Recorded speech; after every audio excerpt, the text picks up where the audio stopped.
Hello, good morning mga garden. So Mr. Hard ni Ronggoroso ngayong umaga, papasukin po natin ang Rabusa Farm para po explore natin yung mga productive na mga pananim dito sa kanilang farm. So bali ngayong umaga, nandito na po tayo sa Rabusa Farm sa Nabungsuran, Aroroy, Masbate.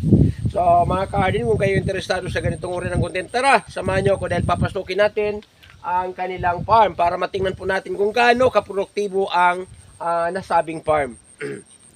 Ito yung mga stock nila, kahapon pa yata na harvest itong mga gulay at sabi nga ng may-ari, dumana po dito yung mga buyer mula po sa puro. So, mga ilang kilo na po yung na-dispose ngayong umaga, madam. Mga more than 50 kilos na. Mga 70. 70 kilos.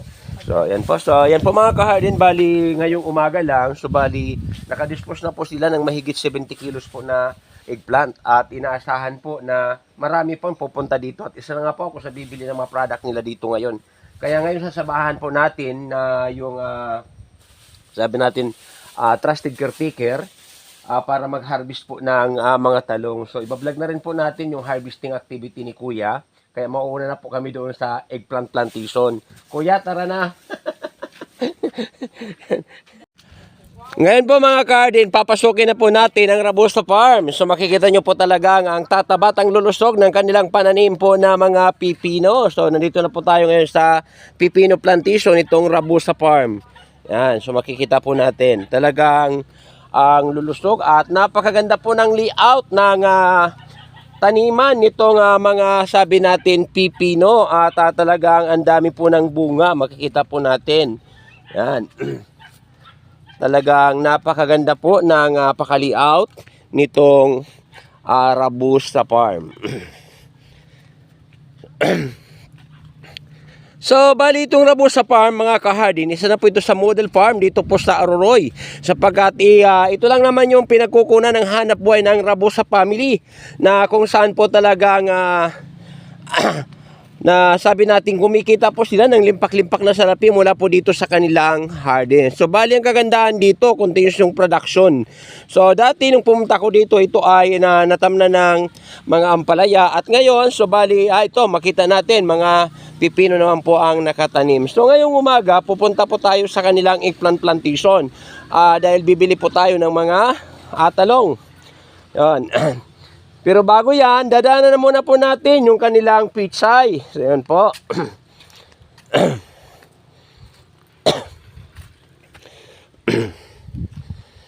So, ito.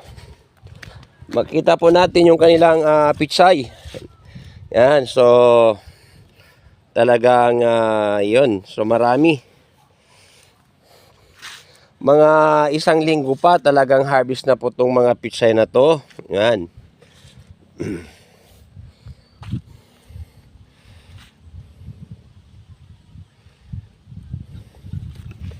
So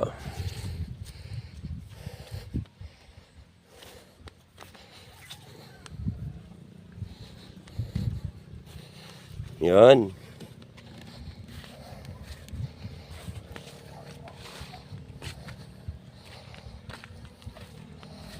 Okay, so matataba na, pwede ng harvestin. Yan mga kahardin, pwede nang harvestin yung kanilang mga pitsay.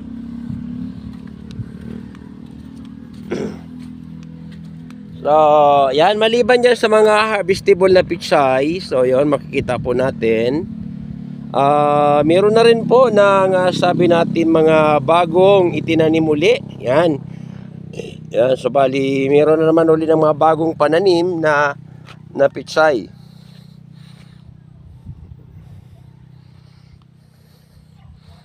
Yan.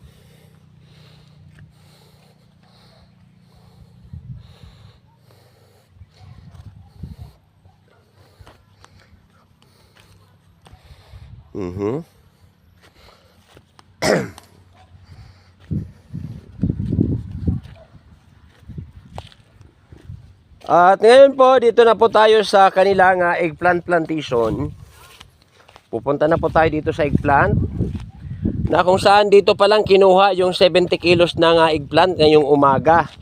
So, yun. So, pupuntahan po natin sina Kuya.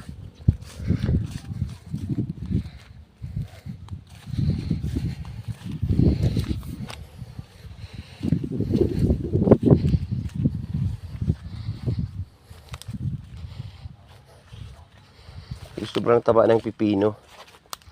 Yan.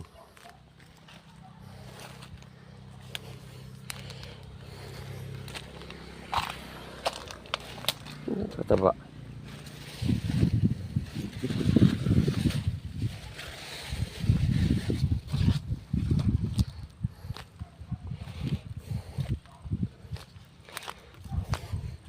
Makita po natin, ganyan lang pala pag magtanim ng mga sabi natin, mga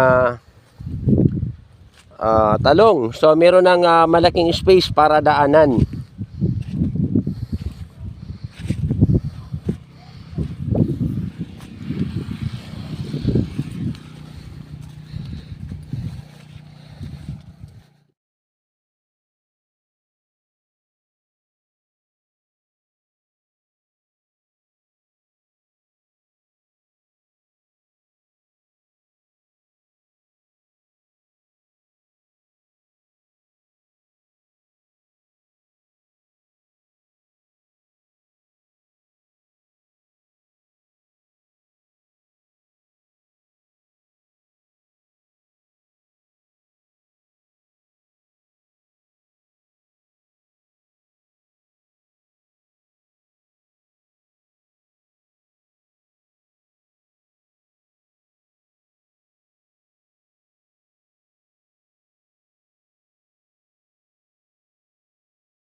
Damo daw ang bunga pag ginapa, kamang lang po sa duta.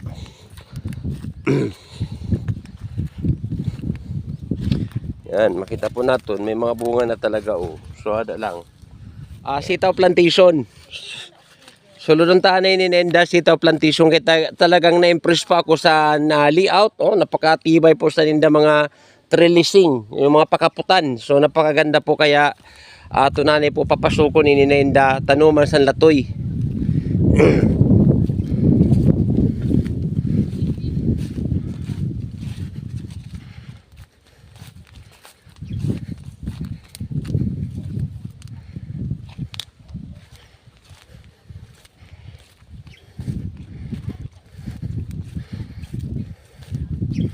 Yan na po, bali nakikita ko nasa tindog pala sa ninenda mga pananom na latoy, nakatuna na po magburak, talagang libo-libo na naman po ang salapi na makukuha dito mula po sa sabi natin produksyon nitong kanilang sitaw.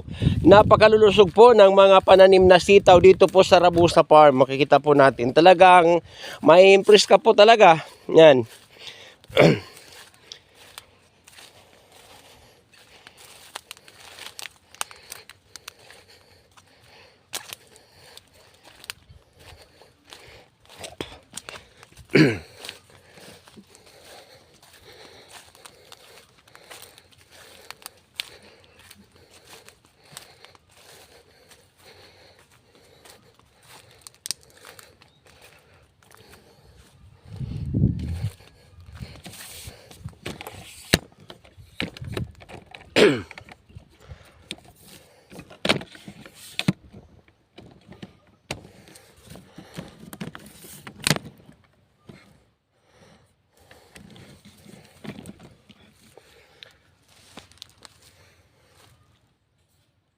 Isang commodities meron naman ang susunod. So, ibig sabihin, tuloy-tuloy ang paghatid ng kita o produksyon mula po dito sa Rabusa Farm. So, kung mapapansin natin, nung unang pumunta ko dito, ang kanilang pananim na commodities ay ang ampalaya.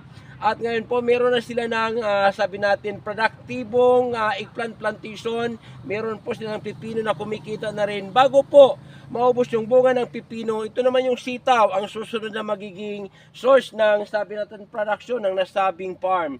So at maliban dyan, so meron din po silang pitsay at talagang dinidibilo pa para lumawak ang nasabing farm. So yan, pagkatapos ng sitaw, nandyan yung upo at saka yung kalabasa at susunod naman yung uli, yung bagong batch ng mga pananim na talong. So mga kahardin talagang kamangha-manga, kaangahanga, talaga itong Rabusa Farm dahil talagang napakaganda na po ng layout at talagang kumikita ang kabuhayan ang farming activities dito sa Rabusa Farm. So sa mga makakapanood nitong ating video, so paki-share at nang sabi natin mas lalo pang makilala ang Rabusa Farm at nang mapuntahan ang iba't ibang sabi natin mga kababayan natin para kumuha sila ng sabi natin karagdagang kaalaman kung paano po gagawing produktibo ang isang farm.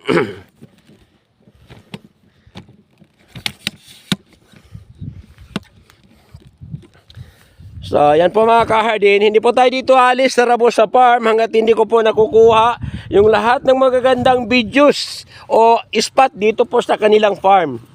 Yan.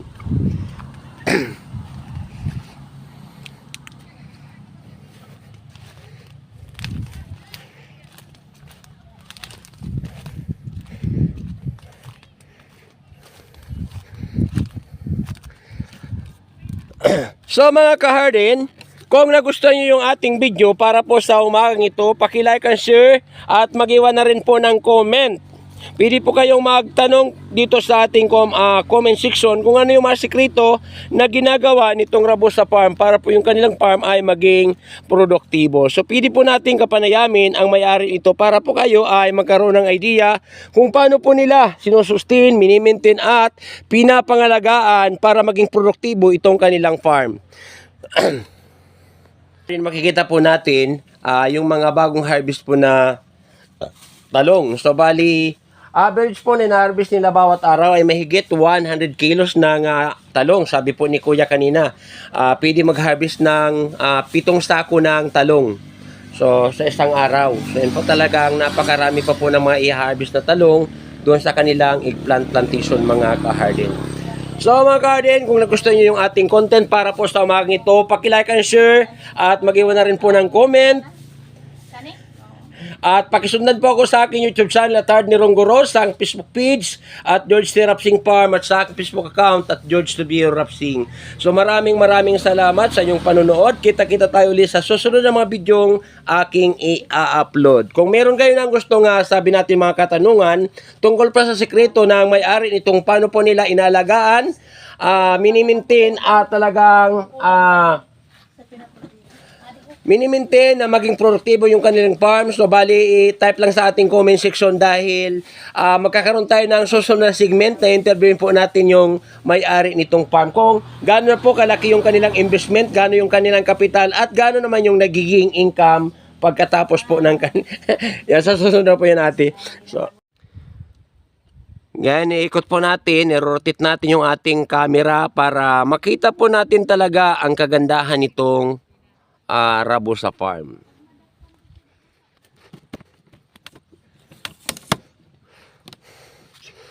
Yan po, makikita po natin, yan po yung kanilang mga matataba po na mga pipino.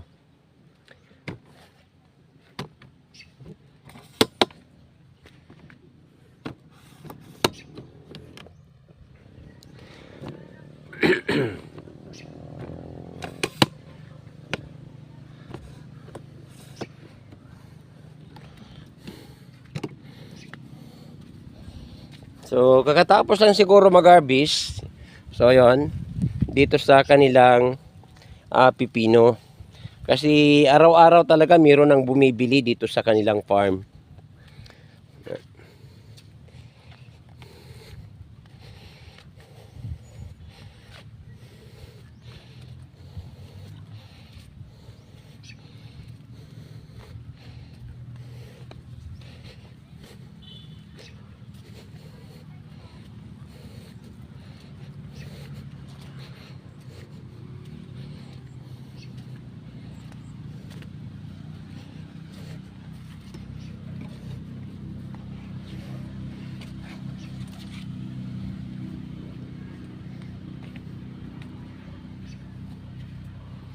So ito mga 2 araw pa harvest na to. Yan.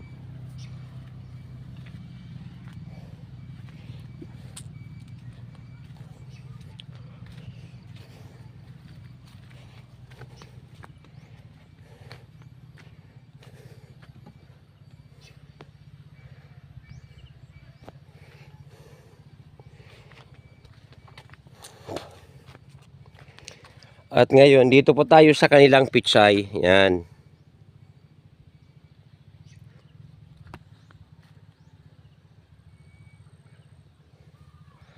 So, 'di ba, December na ngayon, bali hindi po season ng pichay, pero dito po sa Rabusa Farm, talagang marami po silang pananim na pichay. Yan po mga ka-hardin. So, dadaanan po natin yung mga pananim nilang pichay para makita po natin. Yan, mga harvestable na po talaga. Okay, so yan.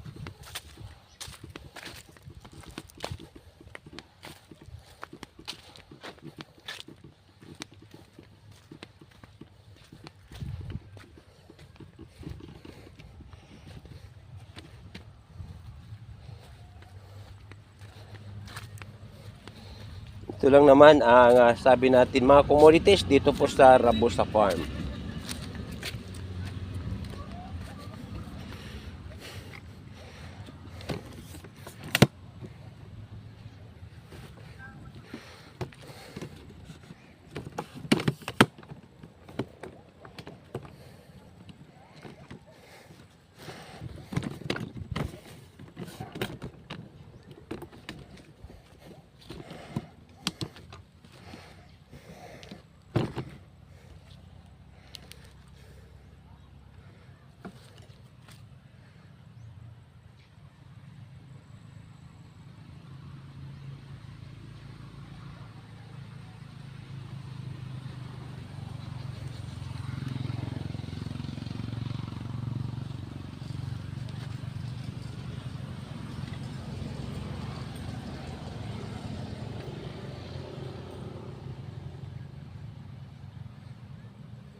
So maliban po mga ka-hardin sa kanilang mga harvestable na pichay, meron po naman sila ng mga panibagong tanim na pichay. So yun po, by January naman po yung expected harvesting nito.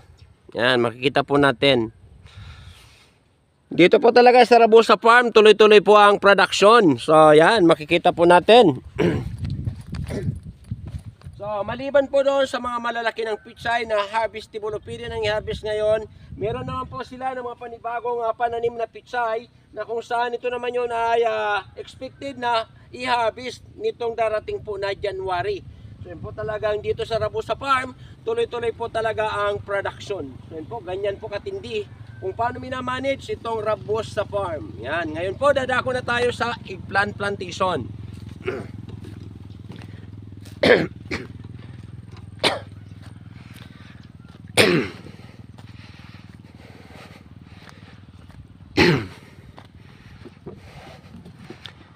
So mga ka-hardin, okay. Bali, andito na po tayo ngayon sa kanilang eggplant plantation.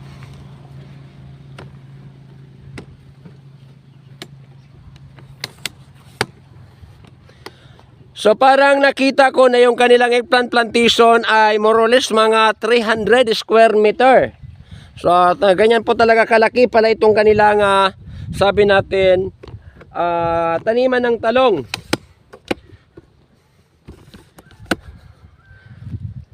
At sabi nga ni Kuya kanina nung interview natin, nakakapag-harvest po sila ng 7 sako ng talong dito bawat araw. So yun po. So at katunayan nga talaga, ang dami pa po ng mga harvestable na bunga. Yun po. Makikita po natin yung isang puno po, talagang ang dami ng bunga. Yun. So ganyan ka. Dami ang bunga nitong Fortuner. So Fortuner pa daw yung variety na ginagamit dito ni na Kuya. Yan, makita po natin. Bawat puno, ang dami po ng bunga. Yan. So yan, makita po natin. Kaya sa mga magsasaka, nagbabalak na magtanim din po ng talong, gamitin po natin yung Fortuner, talagang tested at proven na marami kung bumigay ng bunga. Yon.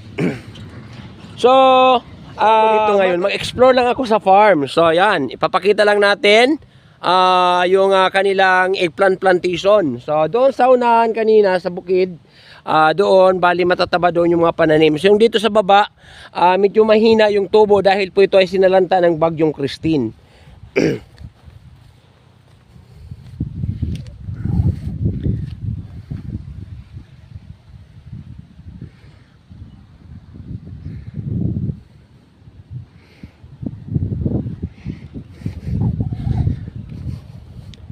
Kuya, damo na. Diyo, damo-damo pa harbison diyo.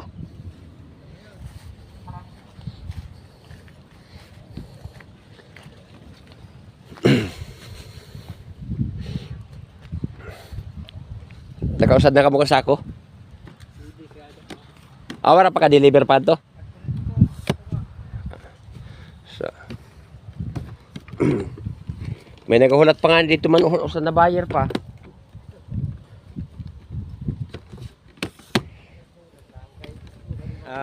Babalikan po natin yung area na kung saan doon kami namitas kanina. Dahil dito mas matataba at maganda dito yung tubo ng mga pananim na talong. So yon, ito yung ating ika-capture ngayon. Yan.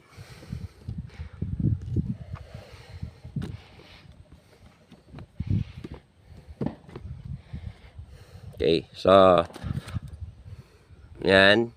Yan lahat po yan ay mga talong. Makikita po natin. So, napakalawak talaga. Yan. Papunta doon. Lahat po yan ay mga talong. So,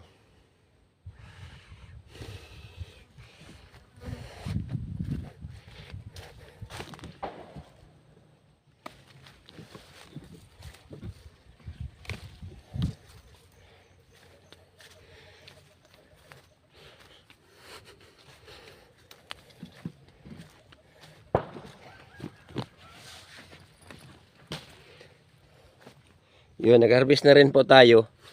Yan. So,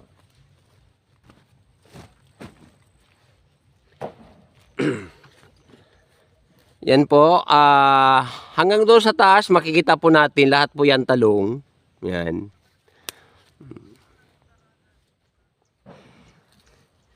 So, yan. Yan, doon sa may bata, nakikita natin meron pa rin po ng talong. Talungan pa rin po yan. So, kaya mga kahardin, talagang napakalawak talaga nitong kanilang talong plantation. Okay.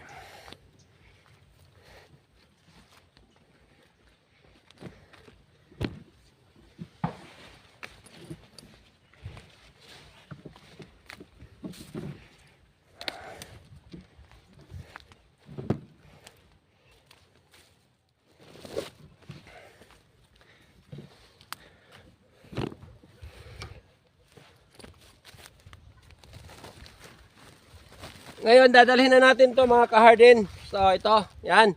Ang harvest, dalhin na natin pa uwi kasi titimbangin na po natin para makita natin kung ilang kilo na yung na-harvest dito po sa Rabusta Farm.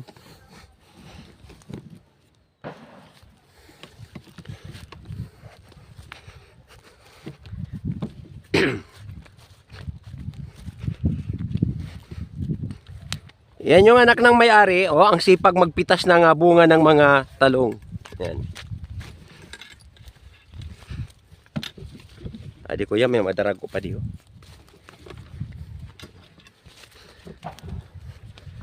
So,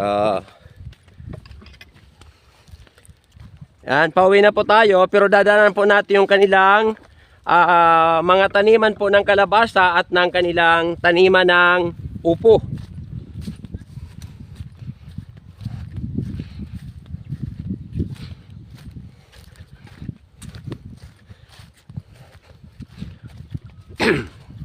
Yan po mga garden, makikita po natin yung kanilang mga malulusog na kalabasa, no?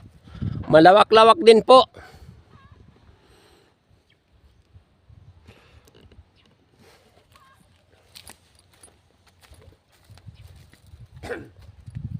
Ako bilang isang guro at bilang isang hardinero, nakikita ko po talaga na pagsasaka ang solusyon sa kahirapan.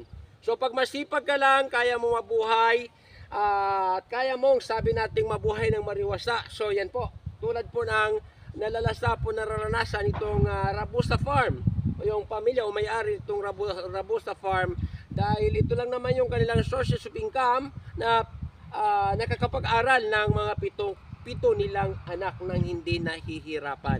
So yan po, so kaya sana po maging yung ating video ay mag-selfing, sabi natin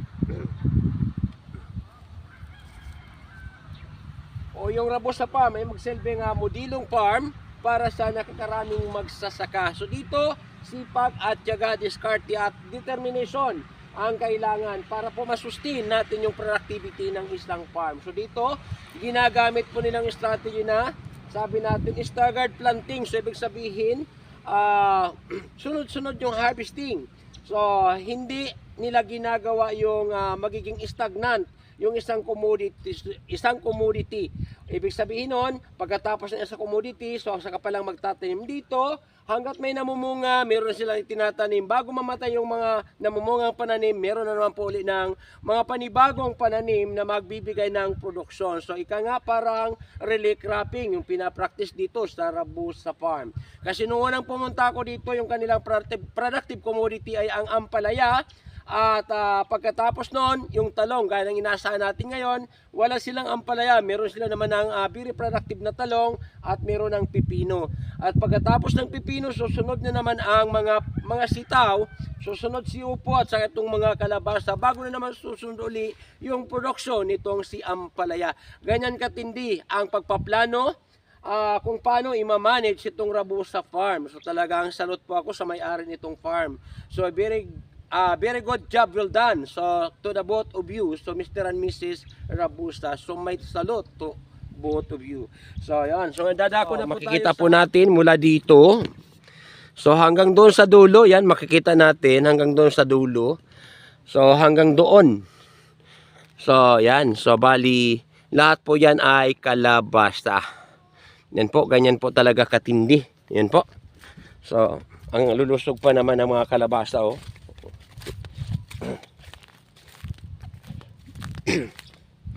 So, yon. So, wag na natin pupuntahan pa yung dulo. Yan, makikita naman natin po kung saan banda yung iba pang kalabasa. Ngayon, dadako na po tayo sa kanilang upo plantation.